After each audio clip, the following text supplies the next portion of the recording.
দেখি ওনাকে ওইদিকে চেয়ারটা দিদি পায়ে ব্যথা আছে উঠতে পারবো না চেয়ার নিয়ে বসে কি খিদে পেতে আর পারছি না নিয়ে খাও না এত কি ফর্মালিটি দিয়ে রেখেছো ফর্মালিটি নেই চামচ দেবে এই দেবে চামচ সবাই এসে গেছে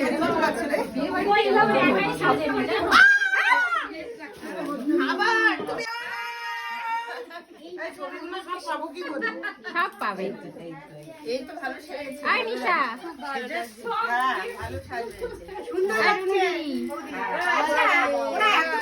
বিয়ে বাড়িতে গেলে কিরকম সাজ সাজতাম বিয়ে বাড়ি তো আরো বিয়ে বাড়ি এরকমই সাজতাম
তোমার ডিউটি তো ভালো পেয়েছো, ক্যামেরাম্যানের ডিউটি পেয়েছো।